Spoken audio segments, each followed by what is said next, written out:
Hi, welcome to my YouTube channel. Please subscribe and smash that like button. Today we wanted to talk about al-Bukhari, in this case Imam al-Bukhari. Who is Imam al-Bukhari and what did he do in his life? Muslims all over the world, and in this case the Sunni Muslim world, have to go to the Quran as their first most trusted source. Their second source is the Sunnah of their Prophet, the teaching of their Prophet, the traditions of their Prophet in the Sunnah. Where is the Sunnah documented? You can find it in the second most trusted source in Islam, al-Bukhari collection of Hadith. It's called Sahih al-Bukhari. To understand who al-Bukhari is, we did some research to see if this guy is a trustful guy, or should Sunni Muslims reject him and call him a liar and a deceiver. Let us start this teaching and see if Sunni Muslims should actually reject him or accept his hadith collection in Sahih al-Bukhari.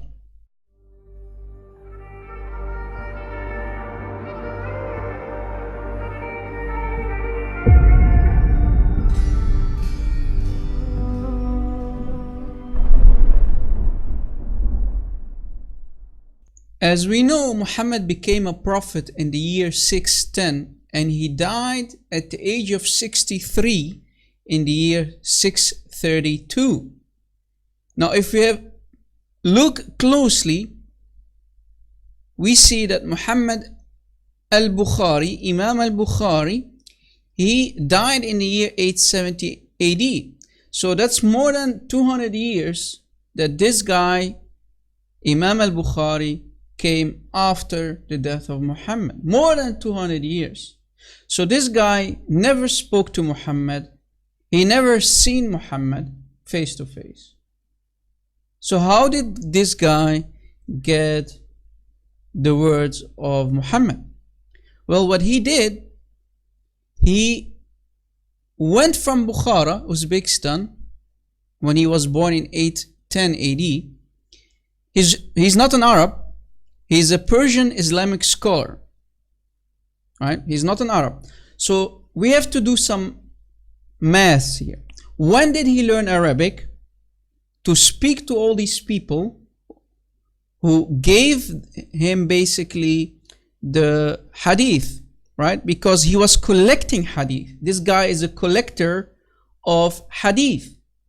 So he went through a lot of cities in the Middle East to collect the words of Muhammad, basically. And all these guys that you always see in the chain. Haddathana this and haddathana that, narrated by, and this guy said, and the other guy said, and all the way to the last guy in the hadith chain, right? So this guy, when did he learn Arabic? When did he become a scholar? And when did he start to collect the hadith? Muslims need to do some study, because we're going to show you that this all does not add up. This makes no sense, because this guy only lived for 60 years, right? How did he manage to collect so many hadith without any problems? When did he eat? Where did he sleep? Did he even pray 5 times a day, every day?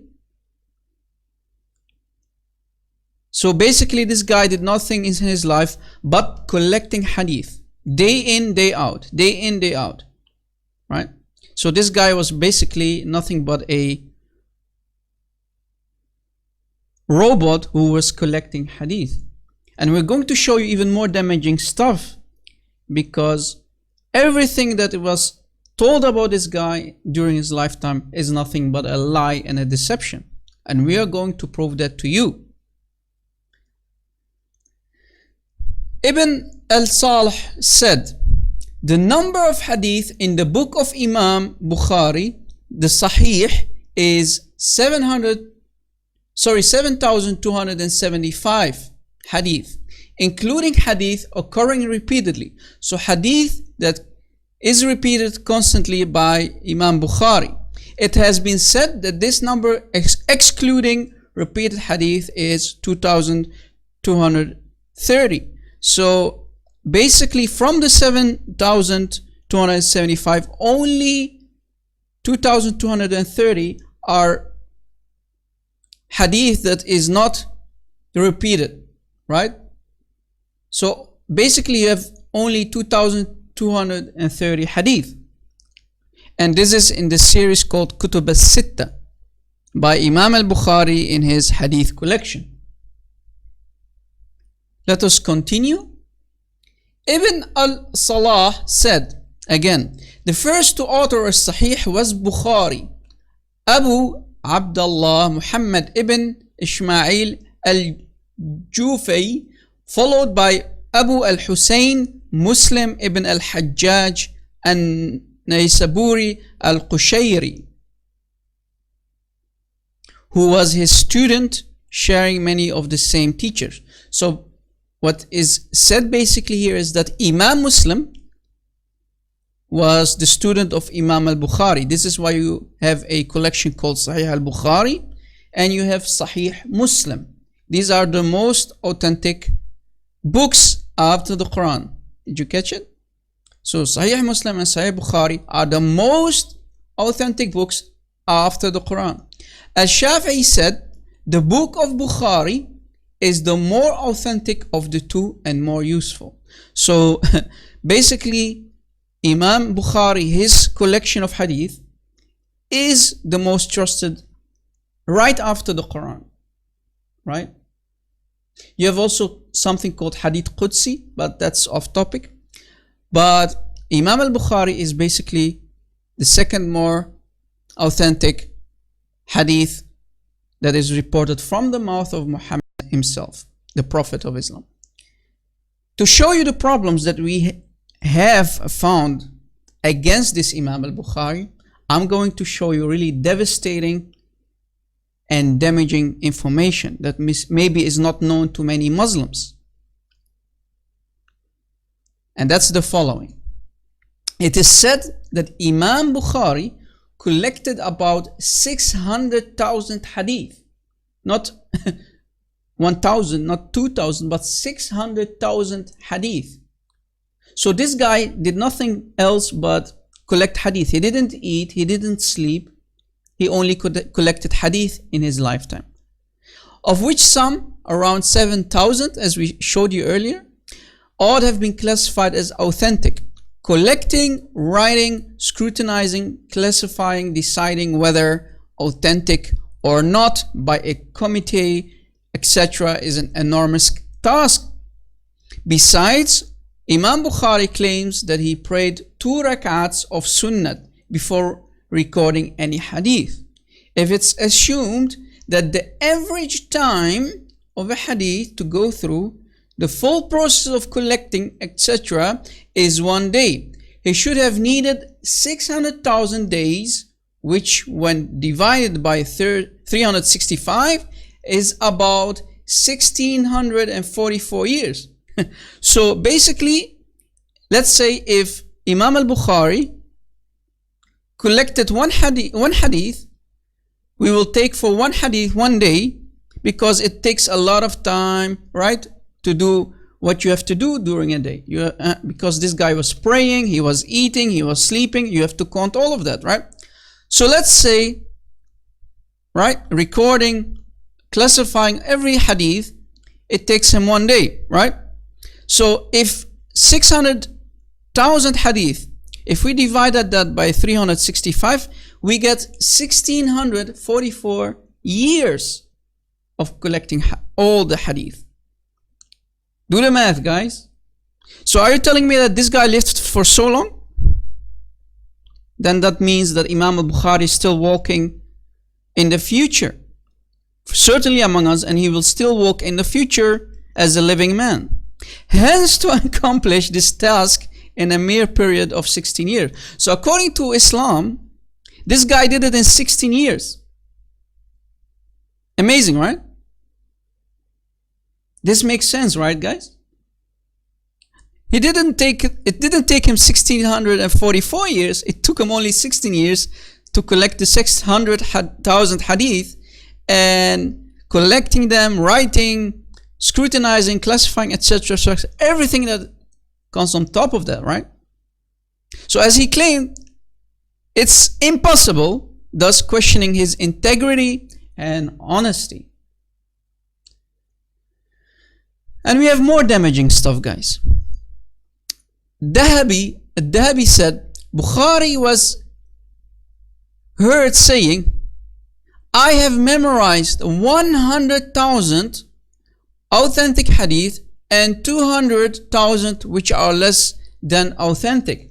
So according to Imam al-Bukhari, this guy memorized 300,000 hadith. 300,000 hadith. Can you imagine that, guys?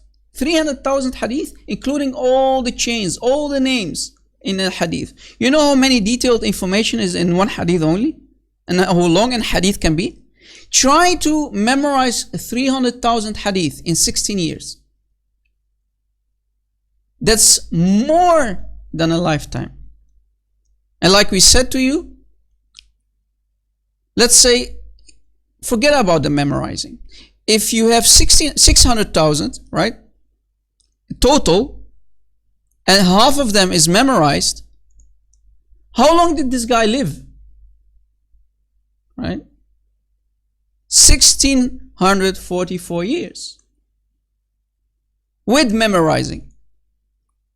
Try to memorize one letter, just one letter. How long does it take you? A complete day maybe, right?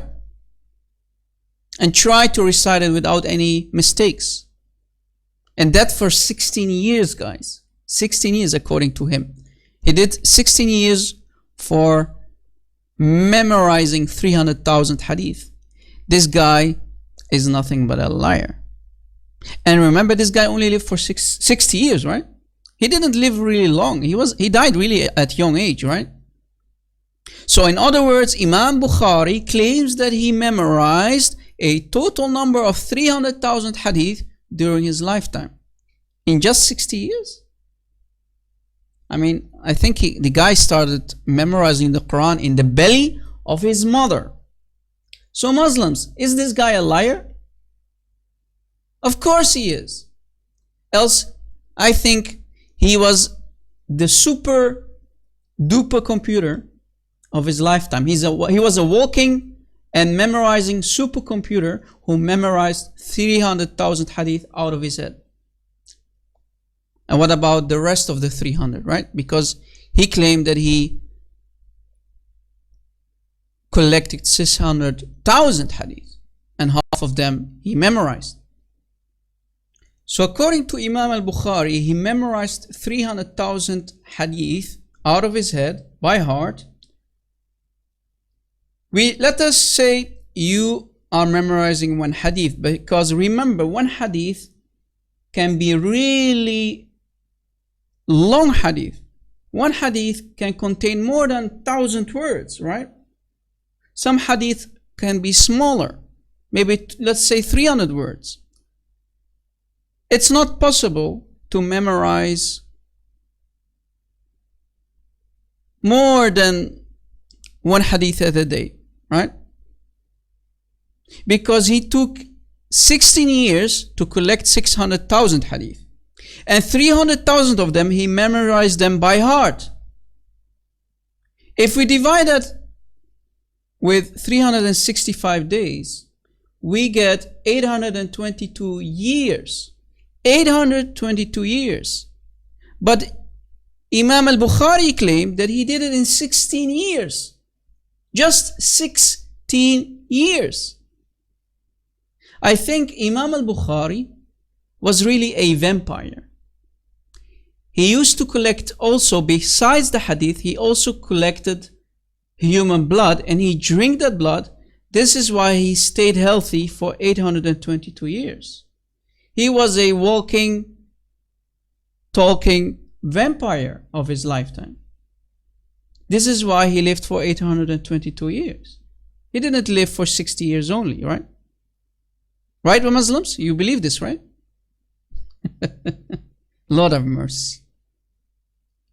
Memorizing 300,000 hadith, including all the details, all the names in the narration, all the names that are mentioned in one hadith, haddathana this and haddathana that, narrated by him, and this guy said, and the other guy said, all the way to Muhammad, the Prophet of Islam said, and then the hadith comes, right? Because first you have to go through the narration, through the chain of narration, and then the hadith itself is mentioned underneath it, right? As you see here. This is an example. You can see for yourself how long one hadith can be. And as you can see, these are the narrations. So are you telling me that Imam Bukhari memorized all the details, every detail that you see, including the hadith itself and the chain of narration? No way. No way. So let's say he memorized just one hadith a day because he needed to make sure if this hadith is correct or not, right? It took him one day to memorize, to authenticate a hadith, to go and ask around more than one guy to make sure, hey, is this true? Yes, this must be true. Oh, okay, this one is not true, right? So 300,000 hadith memorized by heart, and it took him 822 years to do that just for one hadith. But we know that this guy only lived for 60 years, and he did it only for 16 years because the guy need to grow up, right? You're not going to tell me he was already collecting hadith as a 2-year-old boy, right? So he did it in only 16 years, 1/6, right? And he really died young at the age of 60 years old. So this must not make sense. This is a lie. Imam al-Bukhari, guys, as you see, he was nothing but a liar and a deceiver. Or you're going to say he was a walking, talking vampire who lived for 822 years. Pick and choose, Muslims. Think about your own salvation, guys. You have to put trust in this guy, Imam al-Bukhari. Your salvation is on the line. Think about what you will do next as a Muslim if you watch this video. Are you really going to put your trust in this guy?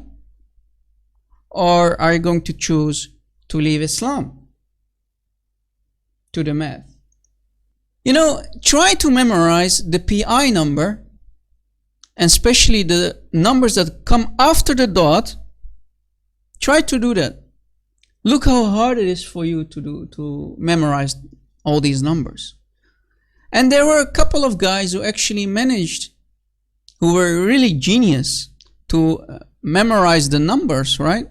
And in 1981, an Indian man named Rajan Mahadevan, sorry for butchering your name, Mr. Rajan, accurately recited 31,811 digits of PI from memory. In 1989, Japan's Hideki Tomoyori recited 40,000 digits without any problems. The current Guinness World Record is held by Lu Chao of China, who in 2005 recited 67,890 digits of PI. So these people are geniuses. They have basically a photographic memory, right? To memorize all these numbers. What about 600,000 hadiths, right? 600,000 hadith. collecting them and memorizing 300,000 out of his head. This guy should have been in the Guinness World Record 1200 years ago. Guys, so just memorizing numbers, you have to be a genius. What about 300,000 hadiths, including all the details, including all the names? This cannot be true. This is a lie. This guy was nothing but a liar and a deceiver, as you see. So Muslims, think twice in putting your salvation, your soul on the line for people like these deceivers and liars. So yes, he is a liar and a deceiver like his fake prophet. Everything that he said is nothing but a lie and deception. This is why you have so many devastating and humiliating hadiths about Muhammad, that he could in one night he could go and have sex with all his wives in just one night. No normal healthy man could do that. All these humiliating stories that we can find in Sahih al-Bukhari about the Prophet of Islam was nothing but a fabrication from this guy, inventing hadiths to make money, because we know Islam is a big business, and to be a sheikh and an imam, it's really a good business. And this is why still sheikhs in Islam in 2019 are deceiving those poor victims in Islam. Normal Muslims are nothing but victims of this satanic, deceptive, lying cult. Muslims wake up, leave this satanic cult, leave Islam, because it's nothing but a deception. Jesus is Lord. Join him. Come back to Jesus, because only he can save you. If Islam is fake, then Christianity must be the truth, because we know Muhammad created Islam to attack Lord Jesus Christ. Come back to Jesus, folks. Jesus is Lord and Islam is false. Thank you for watching. Please share this video around on social media, and God bless.